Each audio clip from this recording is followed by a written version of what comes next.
Arratsaldeon guztioi, ordua da eta asteragoaz, lehenik eta behin ongi etorriak izan zaitezte Sabino Arana Fundazioaren egoitzara eta eskerrik asko gure 30.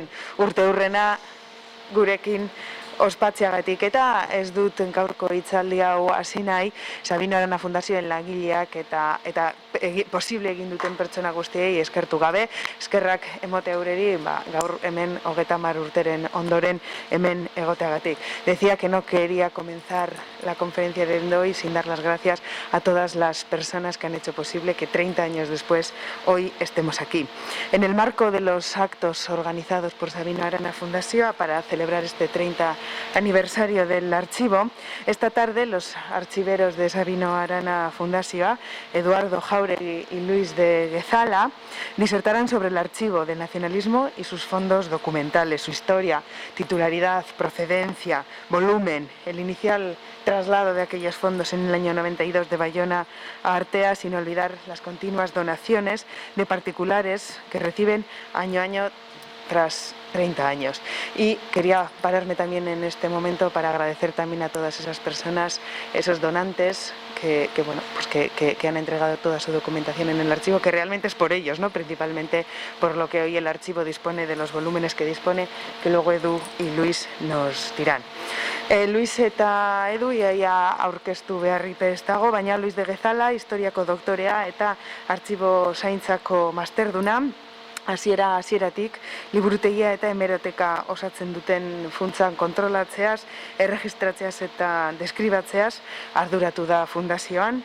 Funtz horiei guztiei hastapenetan osagarri esaten zitzaien, baina duela urte batzuetatik ona berezko nortasuna dute, hartutako tamainagatik, edukiagatik eta garrantziagatik. Askoz gehiago hitz egingo nuke Luisi buruz, baina danok uste dut ezagutzen dozuela. Orain Eduardo Jáuregui, historiako lizentziaduna eta artxibo zaintzako masterduna da. Hasieratik agiritegia arratiako artean egondako 20 urteetan, funtzen koordinatzailea izan da eta fundazioarekiko solaskidea Meñaka eraikinean behar zen guztiaren gainberatzaile gisa. Artxiboan gisa dokumentu funtzak antolatu eta deskribatu ditu eta horrez gain erakundearen kudeaketari eta administrazioari doazkion zereginak ere gauzatu ditu. Beraz, besterik gabe eurekin utziko zaitiztet, bai esan sentitzen dudala, baina bukatu baino lehenago alde egin behar izango dudala, baina gura izan dut behintzez gure 30. urteurren honetan, orain hasieran zuekin egotea. Eskerrik asko, Edu, Luis, nahi dozuen. Eskerrik asko, Mireia. Arratsaldeon guztioi eta eskerrik asko etortzeagatik. Buenas tardes y gracias a todos por haber venido. Vamos a hacer un pequeño recorrido, una pequeña memoria de la memoria, en un día de la memoria además, que es hoy, contando algunas historias de estos 30 años que llevamos funcionando en el archivo y también de la historia que tiene la documentación de este archivo anterior a nosotros. Empezando en la Segunda República, hace más de 90 años, veis la imagen de Sabinetxea, que fue lugar donde tuvo centralizada su organización, el Partido Nacionalista Vasco, un secretariado vasco que se organizó y que reunió la documentación que había anterior y también la propia documentación que en estos años de mucha actividad y esperanza se generaron. Pocos años después, ya empezada la guerra, otra institución importante como fue el primer gobierno vasco, presidido por el Lehendakari Aguirre, con sede, como sabéis, en el Hotel Carton, pues también comenzó a generar documentación en el desempeño de su labor. Y también, como sabéis, tristemente, este gobierno vasco tuvo poco tiempo de ejercicio efectivo. Ya empezó con la guerra comenzada en octubre del 36, en la sublevación había comenzado el verano de ese año y después de muchos episodios muy dramáticos que constituyeron la guerra civil en el País Vasco, la ofensiva en Vizcaya. Ahí veis cómo entraron los sublevados, las tropas de los sublevados por el Arenal a Bilbao y bueno, se hicieron con el poder. Esto va a ser algo que va a tener importancia en lo que estamos contando de la historia de la documentación, en uno y en otro sentido. Se ocupa la sede del gobierno vasco, como veis ahí en las fotografías, y bueno, se usurpan las instituciones democráticas. La foto de la izquierda de un libro editado por la Fundación de José Ignacio Salazar Arechalde, se ve cómo los caballeretes que toman el poder hacen el saludo fascista a sus tropas desde el ayuntamiento de Bilbao. Y comienza la dictadura franquista. Y hay dos fases de tratamiento de los sublevados y del fascismo a la documentación. Una primera es de destrucción. Tenéis ahí una imagen de quema de libros. En un principio, ellos lo que quieren es destruir cualquier argumento, cualquier opinión diferente que hable de lo que ellos consideran enemigo, que es el separatismo, que es el marxismo. Y hubiera estado mejor que hubieran seguido en esta actividad. Lo que pasa es que al poco ya se dan cuenta de que la documentación les es útil para la persecución y la represión de los que opinan diferente. Y entonces comienzan a acaparar y recoger documentación de todos los partidos políticos democráticos que se les están resistiendo. Y entonces tuvimos un pequeño inicio, una pequeña Salamanca, archivo de Salamanca en Bilbao, precisamente en la sede del Partido Nacionalista Vasco, que habéis visto antes en una foto en un tiempo mucho más feliz. No se aprecia bien quizás en la diapositiva, pero encima de la X y la Y de auxilio hay un yugo y unas flechas. Hacen una especie de ultraje de lo que era la sede del nacionalismo vasco, la casa de Sabino Arana, y ahí organizan en principio la recopilación de esta documentación con un fin represivo. Aprovechando que ahí hay ya documentación, que alguna no se consigue que escape, no se consigue salvar, no se consigue destruir, y van a ir reuniendo documentación de los partidos políticos democráticos, sus listados de afiliados, las referencias personales, que les van a servir, si es que alguna de lo necesitan, como prueba para detener, robar, encarcelar, fusilar a sus enemigos políticos.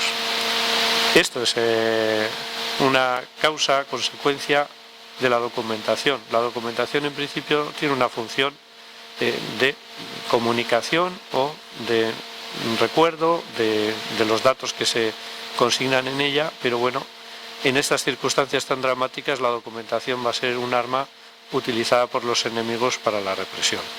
Y esto, a escala de todo el territorio del Estado, va a ser el origen del dichoso llamado Archivo de Salamanca, que no es más que una recopilación de material documental con fines exclusivamente represivos.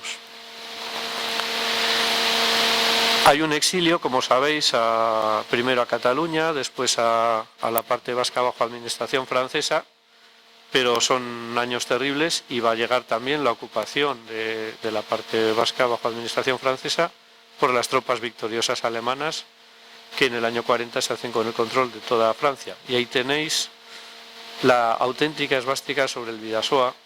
Hay un dichoso documental muy publicitado que intenta encima cargar al nacionalismo vasco alguna relación con el nazismo. Bueno, pues la auténtica esvástica con el Bidasoa la tenéis ahí, desfilando en una visita del caudillo de los sublevados, Francisco Franco, junto a otro elemento de su misma categoría moral como era Adolfo Hitler. Ahí están desfilando y ya tenemos todo nuestro país ocupado a uno y otro lado del Bidasoa. La organización del partido, primeramente del Partido Nacionalista Vasco, se hace en Bayona, en Villandara, en ese edificio que veis ahí. Luego vendrá Villa Isarra, hablaremos después. Y en París, la sede del gobierno vasco va a estar en Avenue Marceau, y sobre esta diapositiva se puede hablar mucho porque hay muchas peripecias.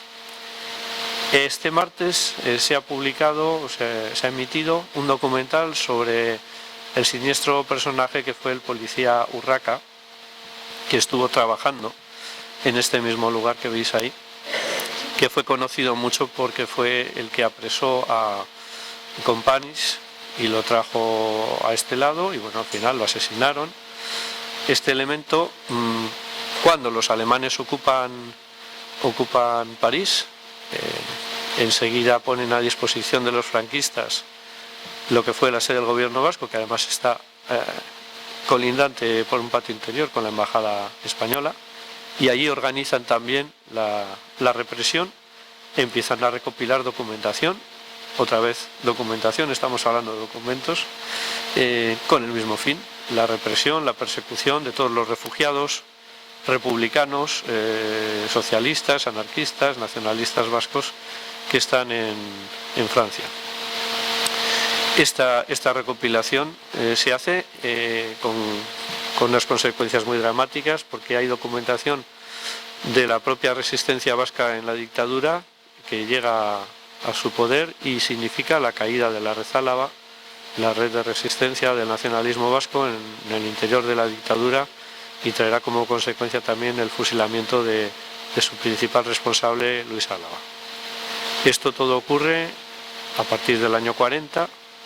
Os animo a ver el documental que decía sobre Pedro Urraca, sobre el policía Urraca, porque se dramatiza y se cuenta muy bien toda esta historia de persecución a los refugiados. Luego también es gente con un nivel ético ínfimo, se dedica no solamente a la cuestión política, también al lucro personal, a extorsionar a refugiados judíos que les confían sus joyas, sus valores, sus obras de arte para evitar ser exterminados. Y bueno, es una gente que se dedica a esto. Y luego viene la vuelta, cuando el año 44 París es liberado por las tropas aliadas, y entonces nos encontramos con que ellos tampoco pueden destruir toda la documentación antes de ser ocupado el edificio, y en este edificio, que al final va a ser devuelto al gobierno vasco, va a aparecer documentación de esta comisión de recuperación de estos policías franquistas, y la documentación que habían ido rapiñando, arramblando de otras organizaciones, de republicanos refugiados, de los servicios para refugiados del SERE, del JARE, también de la Generalitat de Cataluña. Todo esto se lo encuentran allí. Y hay más desarrollo de circunstancias a lo largo de los años, después de esta liberación de París. Una circunstancia muy triste, quizás la más triste que viviera Aguirre, fue que la justicia francesa, por llamarlo de alguna manera, y además haciendo efectiva sentencias que hacen durante la ocupación alemana, entrega a los franquistas la sede del gobierno vasco. Y esto supone que hay que cambiar de lugar y trasladarse a la sede que veis en la derecha de la imagen, que es Rue Singer, un edificio que acabará a su vez desapareciendo para la construcción de un edificio de oficinas. La precariedad cada vez es mayor, sí queda reservado alguna lonja, algún piso para el gobierno vasco, pero ya no hay sitio para toda la documentación. Toda esta documentación que os he contado de una forma muy rápida es el resultado de un montón de peripecias a lo largo de muchos años, de situaciones dramáticas, de todo tipo de situaciones. Y bueno, aquí parafraseo a García Márquez. Hay órdenes que se pueden dar pero que no se pueden cumplir. ¿Por qué lo digo? Porque al final se decide desde el gobierno vasco destruir la documentación. De bueno, no tenemos sitio, pues la vamos a destruir.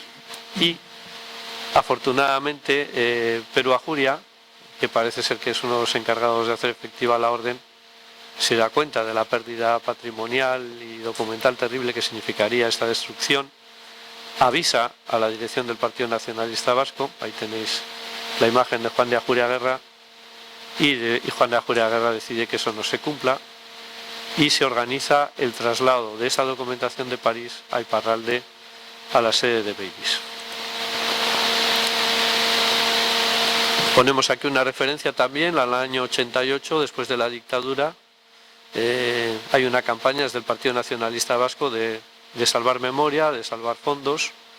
Estas fotografías corresponden a uno de los actos y creo que es la fotografía de la derecha, Aurora López de Goicoechea, que es la viuda de Joseba Rezola, es una de las personas que entregan documentación. Joseba Rezola, que os podría hablar mucho de él, Eduardo Jauregui, que escribió una biografía sobre él.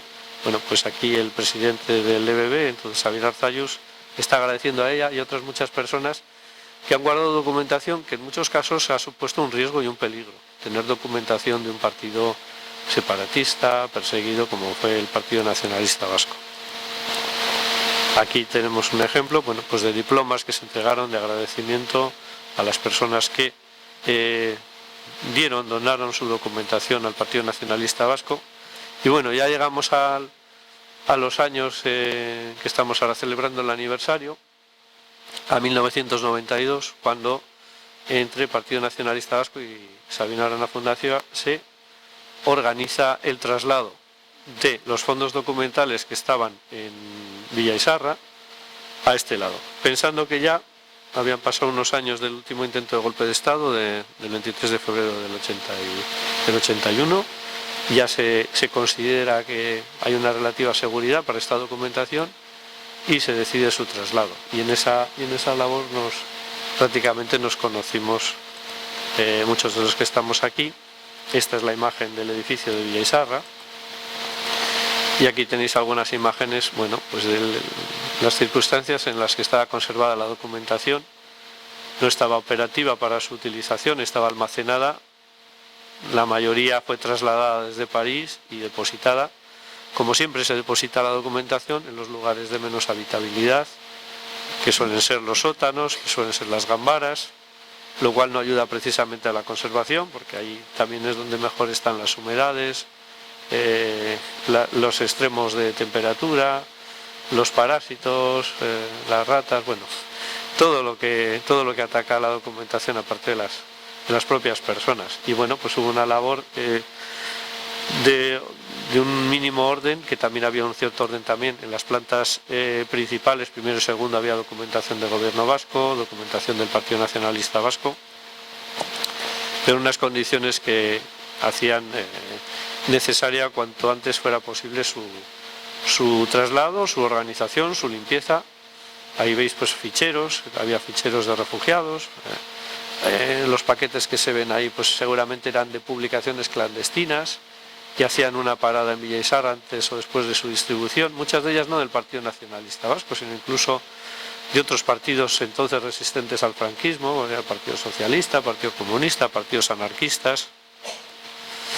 Y bueno, ahí hubo una labor que supuso un movimiento, pues en algún sitio he leído 40 toneladas de documentos en un gran número de contenedores que finalmente se trasladaron a este lado de la Muga, y ahí veis Castillo Lejabeiti Artea, el edificio Meñaca, junto al antiguo seminario, donde el Partido Nacionalista Vasco tuvo sede y organización de asambleas por su centralidad, y en el edificio Meñaca, que es el que se ve ahí, es donde comenzamos a depositar la documentación, bueno, en una labor de ausolan, de mucha gente que nos ayudó de la zona de Arratia, de Igorre.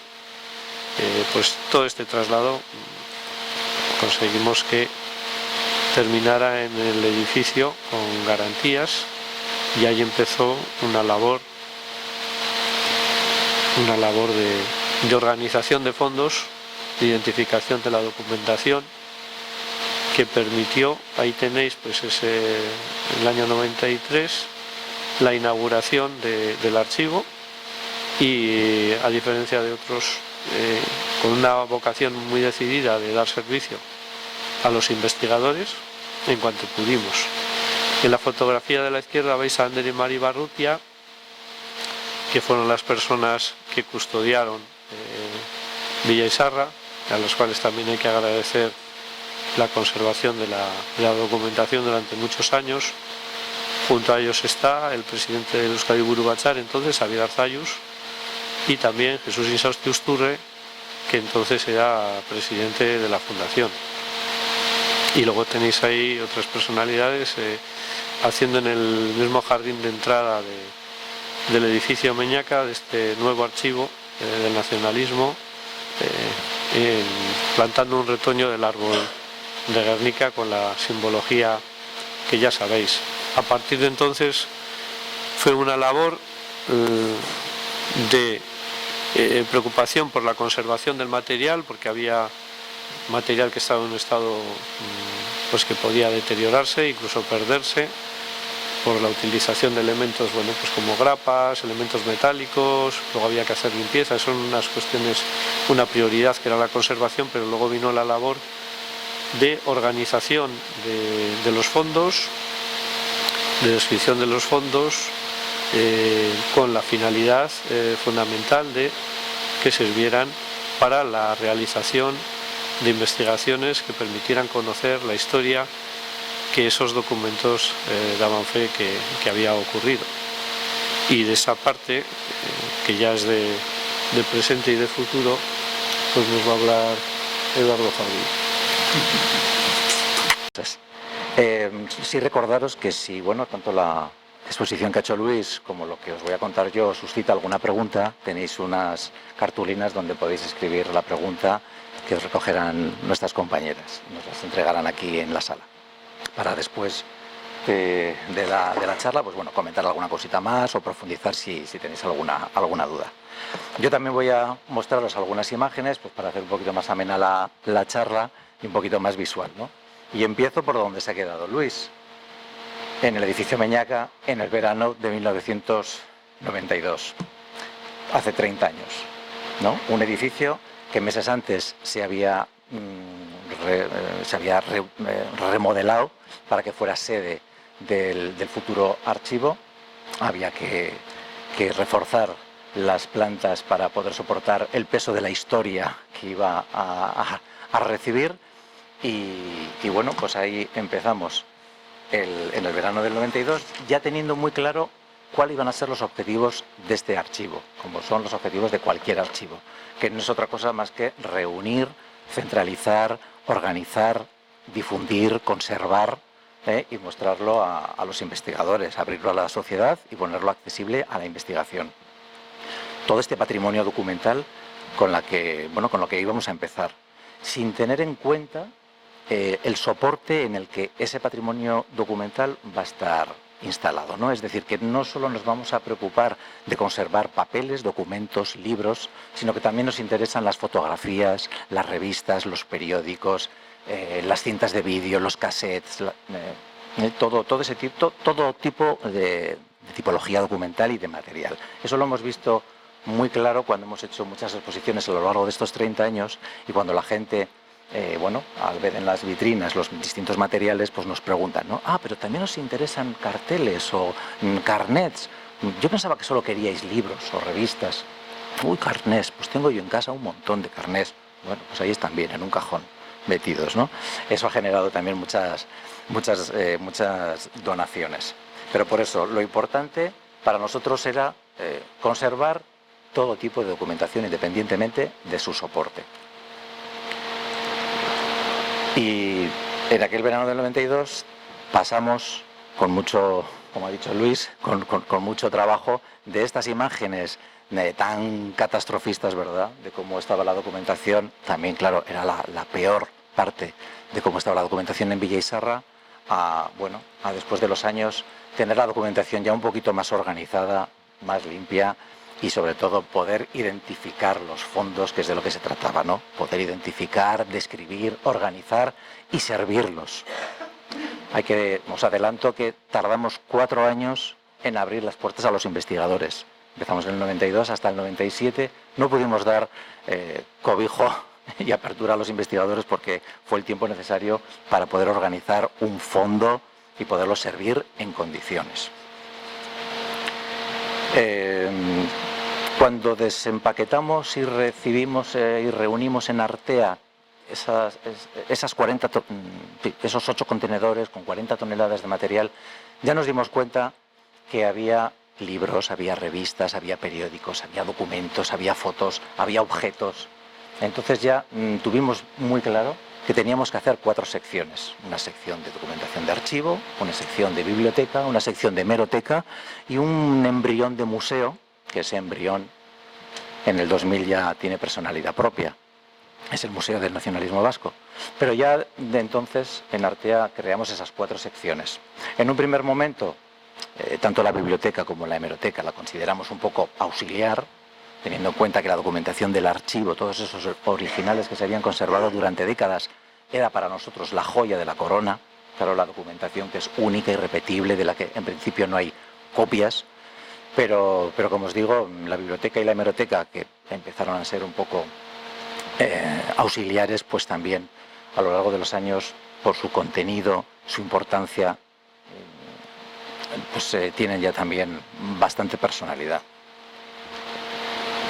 Con respecto a la documentación de archivo, hoy en día, bueno, podemos deciros que tenemos estructurado, aparte, bueno, en los fondos de archivo dispuestos a disposición de los investigadores, pues tenemos, bueno, aparte de la propia documentación que ha generado la Fundación Sabino Arana a lo largo de estos 30 años, pues el fondo principal es el fondo del Partido Nacionalista Vasco.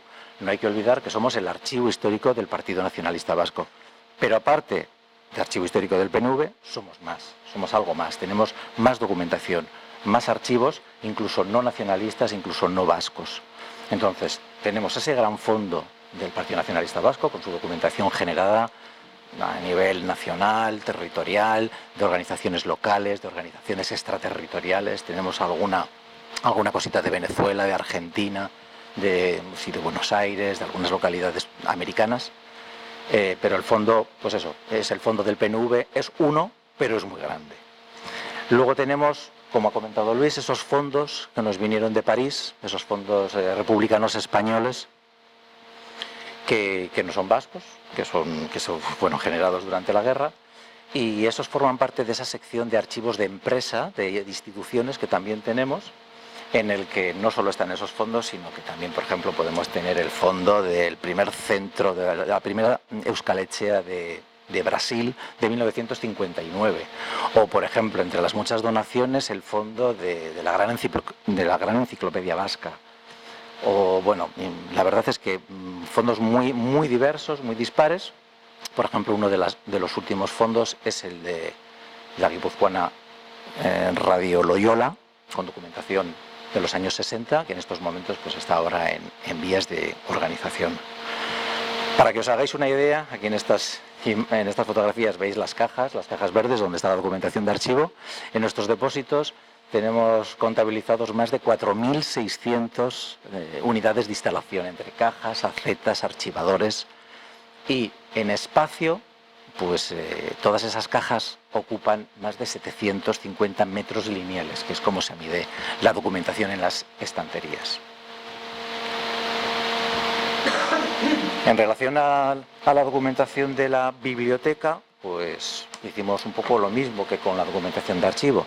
Colocamos los libros en sus baldas, los registramos en base de datos, los describimos, y hoy en día nuestra biblioteca reúne más de 35.000 ejemplares y es una biblioteca, al igual que la hemeroteca, especializada en tema vasco, fundamentalmente, en nacionalismo, en política, pero no solo política y nacionalismo vasco, tenemos mucha documentación de otras organizaciones políticas, también estamos especializados en antropología, en derecho foral. Es un poco la base de la biblioteca que tenía el propio Partido Nacionalista Vasco. De hecho, de los 35.000 ejemplares que tenemos en la biblioteca, los primeros 5.000 serían los elementos que formaban parte de la biblioteca histórica del PNV en sus distintas sedes y despachos. Como digo, es una biblioteca especializada en tema político, en la que no solo en esos 35.000 ejemplares, como podéis comprender, no solo están los 5.000 del PNV, sino que a partir de ahí, de esos 5.000 hasta los 35.000, pues los hemos recibido a través de donaciones de particulares y una pequeña parte también de compra que hace la Fundación Sabino Arana. Con respecto a la hemeroteca, las publicaciones seriadas, las revistas, pues también tenemos nuestro depósito especializado en reunir y en conservar este tipo de materiales, en el que ya tenemos la escandalosa cifra de más de 7.500 títulos distintos de publicaciones periódicas, reuniendo más de 185.000 números, de los cuales tenemos en un inventario todos apuntados, los que tenemos y los que nos faltan. De esa manera, gracias a las donaciones de particulares, podemos ir completando colecciones. Y también, en muchos casos, pues también, bueno, pues no seguir recibiendo o albergando materiales que podamos tener ya repetidos, porque como toda institución, ¿verdad?, que vivimos de esto, nuestro espacio no es ilimitado y nos vemos obligados a seleccionar. Pero la hemeroteca no solo tiene publicaciones vascas y nacionalistas vascas, tiene publicaciones, como he comentado, de otras formaciones políticas, porque el origen de esta hemeroteca es un poco el exilio, aparte de la documentación que el propio partido empieza a conservar en sus años de andadura.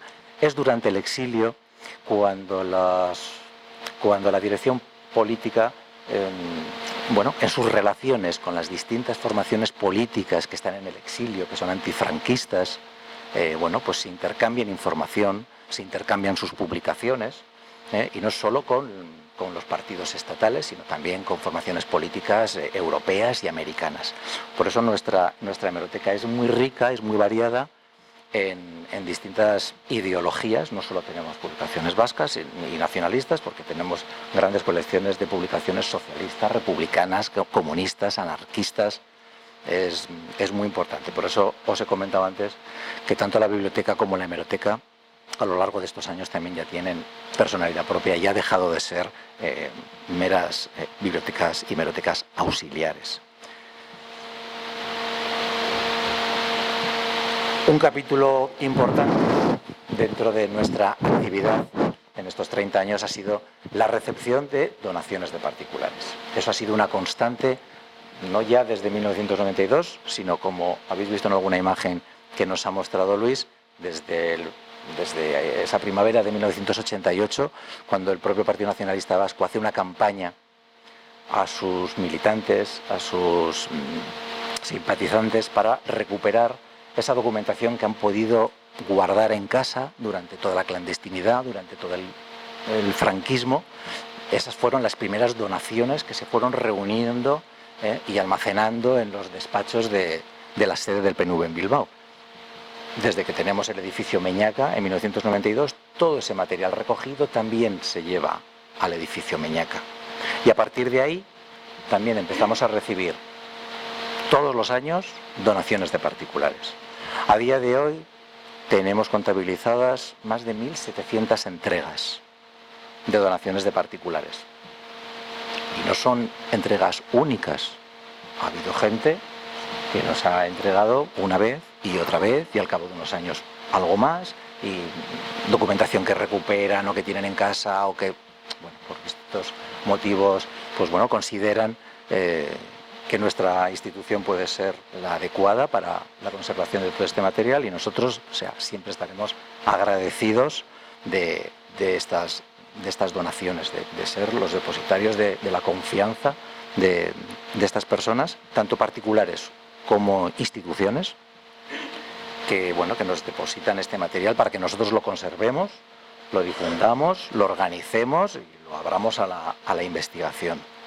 En estas imágenes he querido poner un poco la diversa tipología que podemos recibir a través de las donaciones de particulares. Lo normal también es que la gente en casa tenga carnets, ¿verdad? Los carnets de identidad, o de otras instituciones antiguas, pero también, como veis, cintas de cassette, de magnetofón, antiguas, que hoy en día, tenemos que buscar los medios para poder pasar ese material, esa información a nuevos soportes, a poder ser soportes digitales, que también en las donaciones de particulares hoy en día también recibimos esas aportaciones ya digitales, tanto por correos electrónicos, bueno, material digitalizado que pueda estar en pendrive o en discos duros externos.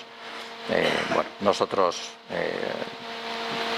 estamos dispuestos a conservar todo tipo de información. De las donaciones tendríamos que decir que, a ver cómo lo explico, son gratuitas, han sido gratuitas. La Fundación Sabino Arana durante todo este tiempo no ha pagado nunca dinero por una donación particular, no ha comprado material de archivo. Sí ha comprado en temas de biblioteca y de hemeroteca pues las últimas investigaciones, los últimos ensayos publicados. Esa es una pequeña parte de lo que compra la Fundación para la biblioteca. Pero en recepción de material y documentación histórica no se ha pagado nunca dinero, eso ha sido la política de la Fundación. Y eso que nos han ofrecido documentos, en principio muy jugosos y muy interesantes, como cartas de Sabino Arana, o otros carnés de personalidades muy ligadas a la historia del nacionalismo vasco, pero claro, a cambio de millones de pesetas. Bueno, pues no pudo ser. Como digo, han sido siempre donaciones gratuitas. Y por lo general, la inmensa mayoría, bueno, prácticamente todas, bueno, pues han sido eso, donaciones. Aunque sí hemos utilizado en alguna ocasión otras fórmulas. Hay casos en los que quizá miembros de una familia no están, bueno, en común acuerdo con el resto de su familia y no saben si pueden depositar o cedernos una documentación, y entonces, bueno, pues se ha llegado a una cesión en depósito de los materiales, con un establecimiento, con una redacción de un protocolo notarial o de un documento que se renueve automáticamente cada año. Existen también esas fórmulas de cesiones en depósito. También os puedo decir que con los dedos de una mano se cuentan esas cesiones en depósito. De las 1.700 donaciones, prácticamente todas son donaciones en las que la persona o la entidad o la familia nos entrega esos materiales, nos dona y nosotros pasamos a ser los responsables de esa documentación. Y la que ponemos a disposición de los investigadores, siempre teniendo el detalle de avisarlas, localizarlas y en la medida de nuestras posibilidades poderlas servir. Que eso también, bueno, ya veremos cómo lo hacemos, porque todo el tema de las imágenes y las películas, la Fundación Sabino Arana desde el principio firmó un convenio de colaboración con la Filmoteca Vasca. Ellos como institución, con películas y con material fílmico, pues son los mejores en conservación, en recursos, y nosotros no pensábamos duplicar, ¿no? Nada de eso, sino que todo nuestro material histórico, cada vez que recibimos una película o una cinta, la llevamos a la Filmoteca Vasca, ellos allí la reproducen, nos mandan una copia a nosotros para tener constancia de qué imágenes se trata, pero el original se conserva en la Filmoteca, y el servicio técnico, al final, quien lo da también es la Filmoteca Vasca. Pero bueno, como os digo, el proyecto que tenemos de estas más de 200 cintas en alta resolución, yo creo que, bueno, que vamos a tener acceso a una información. Pero el tema de las imágenes siempre es atractivo, en muchos casos a veces desconocido, y bueno, estamos preparando la instalación para poder empezar lo antes posible. ¿Más preguntas? Que puedes contestar tú, que también dirigida a mí. ¿Qué relación tienen o tendrán con el naciente archivo de la diáspora vasca? Muchos fondos pueden valer para ambos archivos. Sí, el tema de los archivos. A ver, las instituciones, tanto el Archivo Histórico de Euskadi como el Archivo de la Diputación, a ver, son grandes instituciones que entre sus fines está la de reunir distintos fondos, ¿no? Un archivo de la Diputación puede reunir sus fondos municipales, sus fondos eclesiásticos también, sus fondos de empresa, y en el caso del Archivo Histórico de Euskadi, pues también ha albergado otras secciones, y una de esas secciones es el Archivo de la Diáspora, creado hace unos pocos años. La verdad es que tenemos muy buenas relaciones con el Archivo Histórico de Euskadi. De hecho, desde hace ya muy poquitos años estamos colaborando y organizando y describiendo fondos que han recibido ellos precisamente de ese archivo de la diáspora. Al fin y al cabo, donde estén los originales tendría que ser lo de menos. Lo que tiene que ser, tendría que ser, vamos a ver, todos nos gusta tener los originales, por supuesto, ¿no? Pero, que lo importante es el servicio. Si esa documentación está organizada, descrita y accesible, da igual dónde esté. Entonces, que está en el archivo de la diáspora, que lo tiene el Archivo Histórico de Euskadi, fenomenal. Nosotros tenemos buenísimas relaciones con ellos y, bueno, yo dirijo y mando investigadores a ese archivo, como al Archivo Eclesiástico de Vizcaya, bueno, pues prácticamente siempre, porque somos archivos que podemos tener información, bueno, pues bastante similar, ¿no? En el tiempo, en temáticas. Entonces yo creo que la buena relación es la base de que esa documentación no sea estanca, no sea exclusiva de un centro y no solo se pueda consultar en un sitio, sino que sea de todos y para todos. ¿Algún proyecto para respaldar a quienes requieran probar sus derechos sobre la ley de nietos? La ley de nietos y la ley, ahora con la nueva ley de memoria democrática, ahora con la nueva ley de la memoria democrática se ha reavivado algo que ya recibimos hace unos años. Al principio de los años 90, el gobierno socialista dio unas indemnizaciones y unas pensiones a la gente que podía demostrar que había formado parte de los mandos en la guerra. También, un poquito más adelante, dio una indemnización a todos los que podían demostrar que estuvieron, al principio pusieron como 3 años privados de libertad y luego lo bajaron a 6 meses. Cuando los gobiernos sacan esas órdenes, los archivos empezamos a recibir todas esas peticiones de gente que no tiene documentación normal, es lo más normal, que no tengan esa documentación y quieran pruebas documentales para poder demostrar y poder ser, receptores de esas indemnizaciones. Ahora, con la nueva ley de memoria democrática que acaba de aprobar el gobierno socialista, volvemos un poco a lo mismo. Parece que se están sentando las bases para que los nietos de exiliados vascos, españoles, de la República, los que salieron exiliados en el 37, en el 38, en el 39, puedan adquirir la nacionalidad española. Y entonces ya estamos recibiendo esas peticiones de cómo se puede demostrar. Nosotros sí podemos tener algún documento en el que podamos tener una relación de pasajeros de un barco que sale de Francia, que llega a Venezuela en el 39 y en ese listado de pasajeros aparece el nombre de la persona en cuestión. Pero yo no sé hasta qué punto eso a las autoridades les va a servir como un documento oficial porque en aquel momento, hace unos años, ya teníamos que ir nosotros con nuestros documentos y las fotocopias al ayuntamiento para que una administración pública compulsara esas fotocopias para así demostrar que esas fotocopias son copias de originales que tenemos en nuestro archivo. Claro, nosotros no somos un archivo público, somos un archivo privado, aunque damos un servicio público y lo hemos dado siempre. Entonces, ahí está un poquito el problema. Es más, hemos tenido alguna consulta de alguien que tienen un montón de documentación de su familiar, carnets, pasaportes, documentos, pero lo que piden es que alguien redacte el documento diciendo que esa persona tuvo que salir al exilio en el 36 porque si no lo fusilaban. Ese documento no sé quién lo tiene que redactar.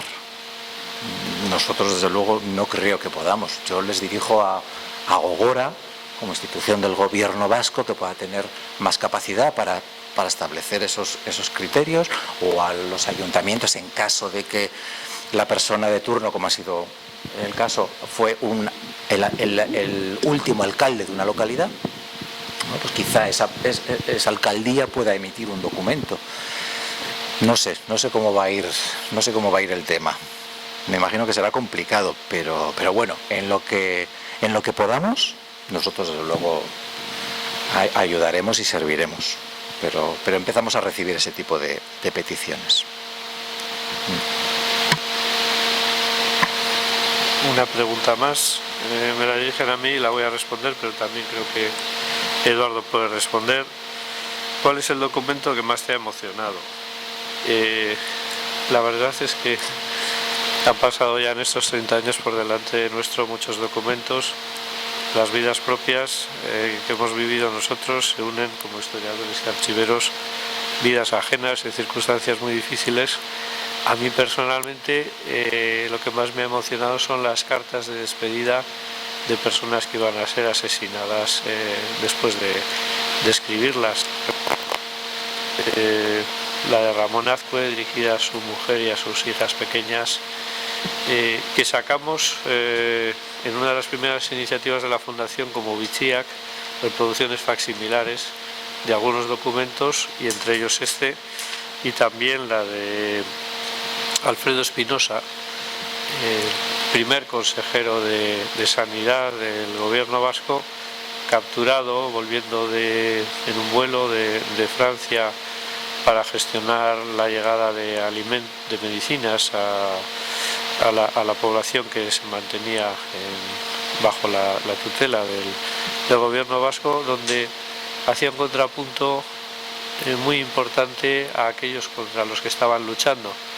Me refiero al cabecilla de los sublevados en esta zona, Emilio Mola, que dejó escrito su propósito de eliminar a todos los que pensaran diferente que nosotros. Y Alfredo Espinosa se despedía del Endacari Aguirre diciéndole y pidiéndole el favor de que cuando se reuniera el gobierno vasco y tuviera que tratar el tema de las ejecuciones y de las penas de muerte, que contaran siempre con su voto en contra desde el más allá, desde la persona ya que sabía que iba a desaparecer.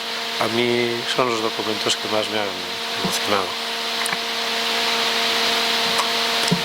Entre más de 1 millón de documentos que podemos tener, ¿cuál es el que más me ha emocionado? Es un poco difícil de saber ahora, pero yo diría, y mi respuesta va a ir un poco unida a hace un par de semanas, dentro de estas celebraciones que estamos haciendo con motivo del 30 aniversario del archivo, organizamos un seminario en el que invitamos a distintos ponentes para hablar de distintos temas, y en el momento de las preguntas alguien le preguntó a la archivera que vino del Archivo Militar de Ávila a ver dónde estaban los sentimientos en los archivos, y dijo, pues es otra de las cosas que hay en los archivos, hay sentimientos, claro que hay sentimientos, hay gente que se emociona al ver sus documentos, y cuando lo estaba diciendo yo me estaba acordando que para mí los documentos más emocionantes, no sé si los he llegado a ver, pero yo cuando veo a un investigador que se le cae la lágrima,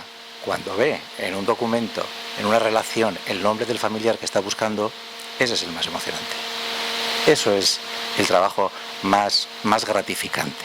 Es que esa persona ha localizado lo que está buscando. Y igual no solamente es el nombre en una lista, pero ya por lo menos le consta, lo ha estado buscando, lo ha localizado. Tiene donde, no sé, donde cogerse, ¿no?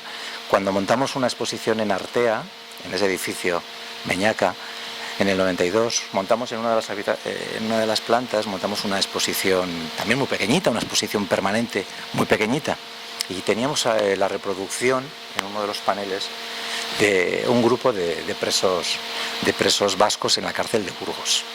Yo ahí sí he visto a un hombretón llorar como un niño al ver al familiar de turno ahí en la foto. Eso es emocionante, eso es sentimiento, eso es, a mí es lo que vale. Documentos emocionantes y bonitos, muchos, los más antiguos, pues los que más nos llama la atención, claro. Esos documentos de Sabino Arana que tienen más de 100 años, que están escritos a lápiz, que es una maravilla cómo se conservan. Documentos generados en el exilio, que han estado enterrados, que han sobrevivido, pues también, claro.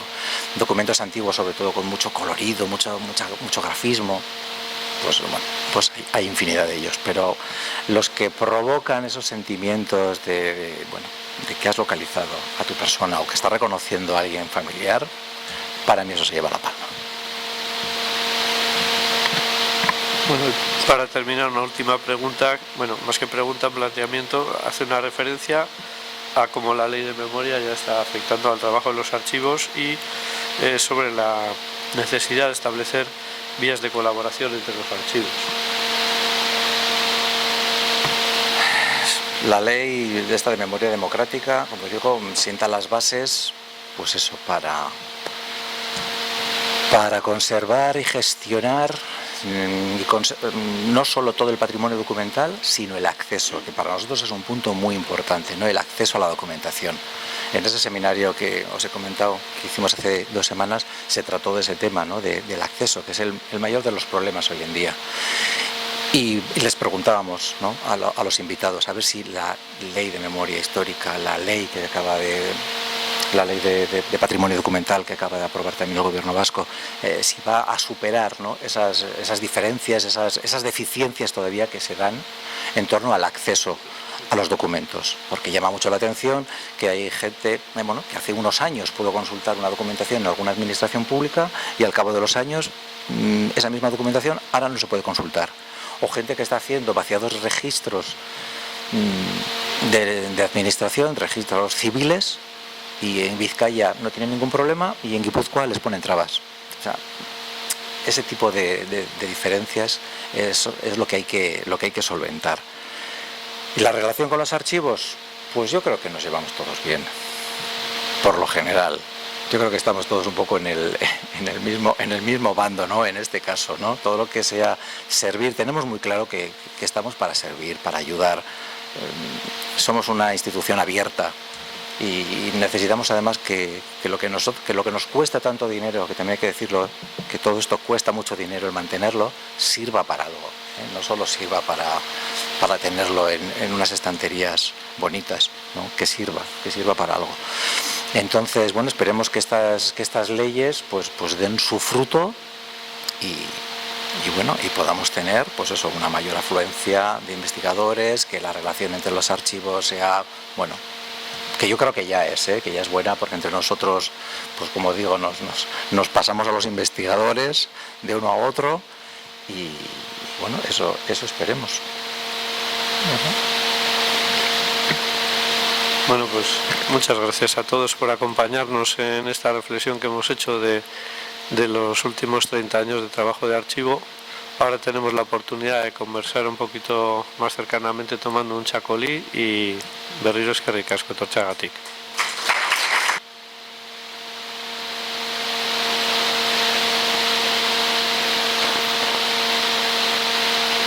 Localizarlas y en la medida de nuestras posibilidades poderlas servir.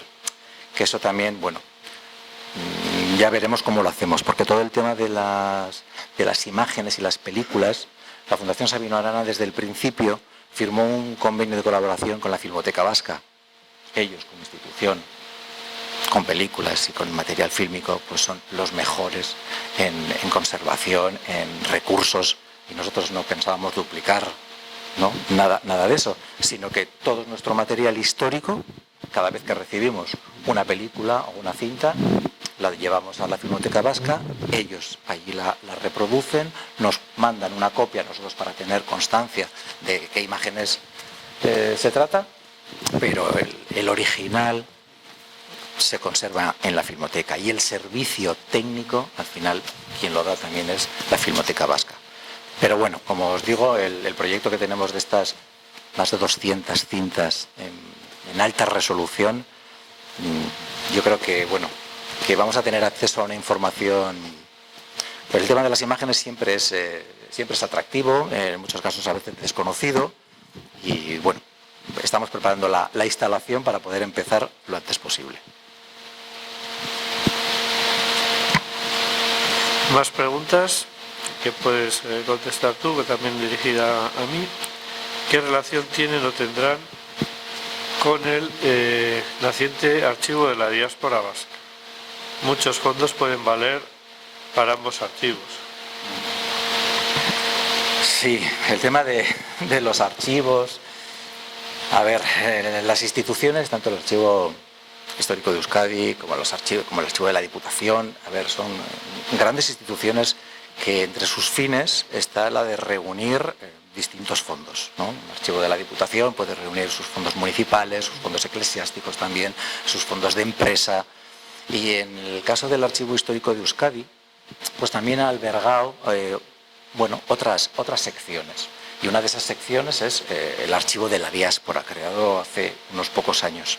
La verdad es que tenemos muy buenas relaciones con el Archivo Histórico de Euskadi. De hecho, desde hace ya muy poquitos años estamos colaborando y organizando y describiendo fondos que han recibido ellos precisamente de ese archivo de la diáspora. Al fin y al cabo, donde estén los originales, tendría que ser lo de menos. Lo que tiene que ser, tendría que ser. Vamos a ver, todos nos gusta tener los originales, por supuesto, ¿no? Pero, que lo importante es el servicio. Si esa documentación está organizada, descrita y accesible, da igual dónde esté. Entonces, que está en el archivo de la diáspora, que lo tiene el Archivo Histórico de Euskadi, fenomenal. Nosotros tenemos buenísimas relaciones con ellos y bueno, yo dirijo y mando investigadores a ese archivo como al Archivo Eclesiástico de Vizcaya, pues prácticamente siempre. Porque somos archivos que podemos tener información, pues bastante similar, ¿no? En el tiempo, en temáticas. Entonces yo creo que la buena relación es la base de que esa documentación no sea estanca, no sea exclusiva de un centro y no solo se pueda consultar en un sitio, sino que sea de todos y para todos. ¿Algún proyecto para respaldar a quienes requieran probar sus derechos sobre la ley de nietos? La ley de nietos y la ley, ahora con la nueva ley de memoria democrática, ahora con la nueva ley de la memoria democrática se ha reavivado algo que ya recibimos hace unos años. Al principio de los años 90, el gobierno socialista dio unas indemnizaciones y unas pensiones a la gente que podía demostrar que había formado parte de los mandos en la guerra. También, un poquito más adelante, dio una indemnización a todos los que podían demostrar que estuvieron, al principio pusieron como 3 años privados de libertad y luego lo bajaron a 6 meses. Cuando los gobiernos sacan esas órdenes, los archivos empezamos a recibir todas esas peticiones de gente que no tiene documentación normal, es lo más normal, que no tengan esa documentación, y quieran pruebas documentales para poder demostrar y poder ser receptores de esas indemnizaciones. Ahora, con la nueva ley de memoria democrática que acaba de aprobar el gobierno socialista, volvemos un poco a lo mismo. Parece que se están sentando las bases para que los nietos de exiliados vascos, españoles, de la República, los que salieron exiliados en el 37, en el 38, en el 39, puedan adquirir la nacionalidad española. Y entonces ya estamos recibiendo esas peticiones de cómo se puede demostrar. Nosotros sí podemos tener algún documento en el que podamos tener una relación de pasajeros de un barco que sale de Francia, que llega a Venezuela en el 39 y en ese listado de pasajeros aparece el nombre de la persona en cuestión. Pero yo no sé hasta qué punto eso a las autoridades les va a servir como un documento oficial porque en aquel momento, hace unos años, ya teníamos que ir nosotros con nuestros documentos y las fotocopias al ayuntamiento para que una administración pública compulsara esas fotocopias para así demostrar que esas fotocopias son copias de originales que tenemos en nuestro archivo. Claro, nosotros no somos un archivo público, somos un archivo privado, aunque damos un servicio público y lo hemos dado siempre. Entonces, ahí está un poquito el problema. Es más, hemos tenido alguna consulta de alguien que tienen un montón de documentación de su familiar, carnet, pasaportes, documentos, pero lo que piden es que alguien redacte el documento diciendo que esa persona tuvo que salir al exilio en el 36 porque si no lo fusilaban. Ese documento no sé quién lo tiene que redactar. Nosotros, desde luego, no creo que podamos. Yo les dirijo a Gogora, como institución del gobierno vasco, que pueda tener más capacidad para establecer esos criterios, o a los ayuntamientos en caso de que la persona de turno, como ha sido el caso, fue un el último alcalde de una localidad, ¿no? Pues quizá esa alcaldía pueda emitir un documento. No sé cómo va a ir el tema. Me imagino que será complicado, pero bueno, en lo que podamos, nosotros desde luego ayudaremos y serviremos. Pero empezamos a recibir ese tipo de peticiones. Una pregunta más, me la dirigen a mí y la voy a responder, pero también creo que Eduardo puede responder. ¿Cuál es el documento que más te ha emocionado? La verdad es que han pasado ya en estos 30 años por delante de nuestro muchos documentos. Las vidas propias que hemos vivido nosotros se unen como historiadores y archiveros, vidas ajenas en circunstancias muy difíciles. A mí personalmente lo que más me ha emocionado son las cartas de despedida de personas que iban a ser asesinadas después de escribirlas.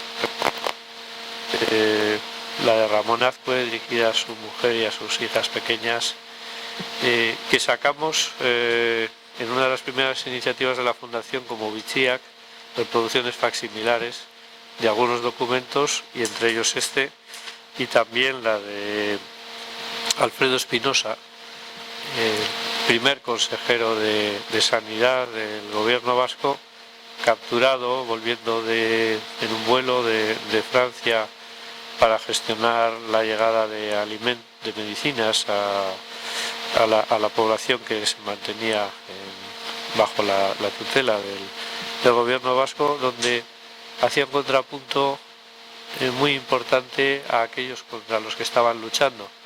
Me refiero al cabecilla de los sublevados en esta zona, Emilio Mola, que dejó escrito su propósito de eliminar a todos los que pensaran diferente que nosotros. Y Alfredo Espinosa, que se despedía del Lehendakari Aguirre, diciéndole y pidiéndole el favor de que cuando se reuniera el gobierno vasco y tuviera que tratar el tema de las ejecuciones y de las penas de muerte, que contaran siempre con su voto en contra desde el más allá, desde la persona ya que sabía que iba a desaparecer.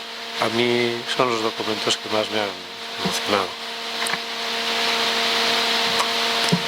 Entre más de 1 millón de documentos que podemos tener, ¿cuál es el que más me emociona? Es un poco difícil de saber ahora.